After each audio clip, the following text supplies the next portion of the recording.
So I get calls all the time from HR professionals who are really interested in solving the problem of workplace bullying, and they're asking me how to get leaders on board for resolving this problem and creating a better environment. And so some of the tips I give those folks about why this is important is that, one, there is a ton of academic research that workplace bullying causes people to feel depressed, anxious, stressed out. That stress causes physical problems. They can't eat, they can't sleep, they're fighting at home with their families.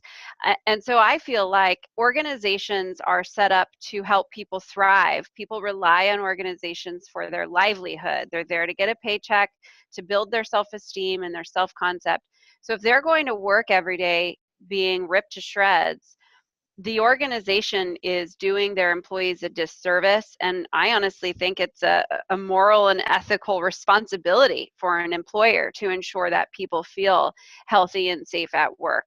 So if you're allowing something like bullying to happen, you are essentially allowing your people to get anxiety, depression, stress, and there is a ton of research that it even causes PTSD. So it's really important that we solve it. On top of that, of course, we're always interested in the economics and ROI of things that we do.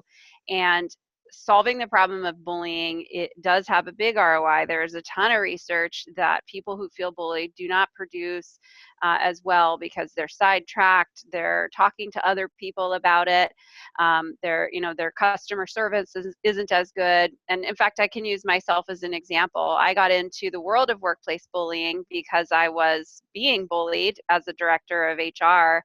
And over the course of 5 years, the amount of time I spent talking about it with other people increased and increased and increased. And by the end of my employment there, I was probably spending half my day just venting because we were all so frustrated with it. So you got an office of 50 people, and half of us are just constantly venting about how we feel. So that's expensive. So take that example and realize how it really does affect productivity. In terms of steps to solve workplace bullying, there's a few different ways to go about it. One is to provide just simple training. Training's an easy, low-hanging fruit item. But don't provide anti-bullying training or harassment prevention training. What you need to provide is your managers need the tools to step in when they witness incivility, because incivility escalates to bullying. They need to know how to manage behavior and performance. So not just performance. They need to know how to coach an individual who's not performing via bad behavior. So some simple training programs to give managers tools on resolving this within their own departments, and then company-wide trainings on things like civility, respect, assertiveness, stepping in for each other, being an upstander as opposed to a bystander.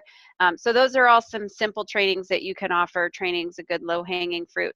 I also recommend that you definitely invest in those individuals who are bullying but seen as valuable. So I know a lot of times organizations allow somebody to stay in an organization because they bring in a lot of money or they have the right relationships or whatever.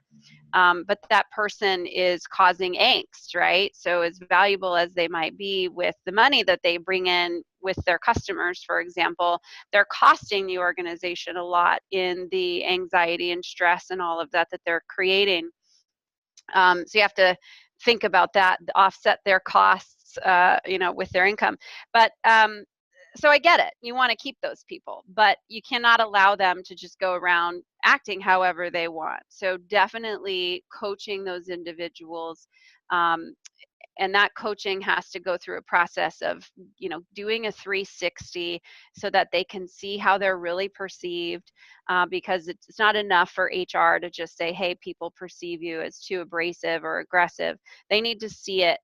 They need to see the comments of their peers. So do a 360 and then use that to coach.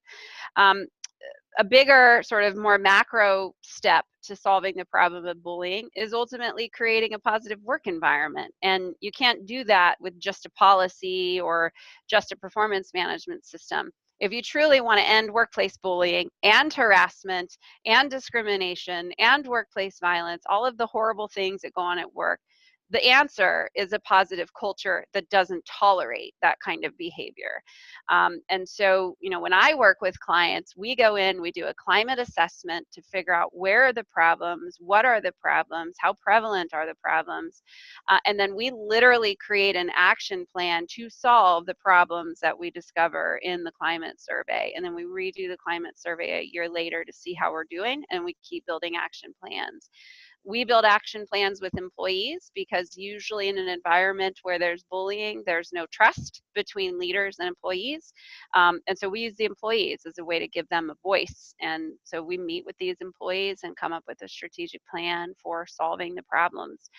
So those are some of the big kind of high level tips for solving this. I guess finally, implementing a healthy workplace policy is something I really see as important. So a lot of academic researchers, for example, will tell you to implement an anti-bullying policy. I disagree with that. I think a corporate policy handbook is already full of a million things that people should not do and what would happen if they did them. If you're late, you get disciplined. If you're harassing, you might be terminated, whatever. Give employees a list of behaviors you do want from them and hold people accountable to that. You can't hold people accountable to a nothing, to a don't. You can only hold people accountable to a do. So creating a healthy workplace policy that really speaks to this is what we expect the behavior to look like here in this workplace, and holding people accountable. And to that end, use your core values. That's another great way to build a positive work environment. I'm sure your core values include things like respect and diversity, and I'm sure there is no room for bullying in your core values. So if you hold people accountable to the core values and start to inspire people to live them every day, that is another great tool to solve bullying. So lastly, I'll say, please do not do an anti-bullying training just to try to resolve the problem of 2 or 3 people. I get calls all the time. Can you do a training on bullying? We've got a couple leaders who bully. Maybe the training will help. And the answer that I give is always no, because all that happens is everybody gets more frustrated that they have to sit in a training knowing that, Bob and John over there are the real bullies. So please don't use training as a solution. It's a step, but it's certainly not going to solve the problem. The only way a training will work is if the culture supports anti-bullying and if the organization is willing to step up when people do bully. So those are some of my tips.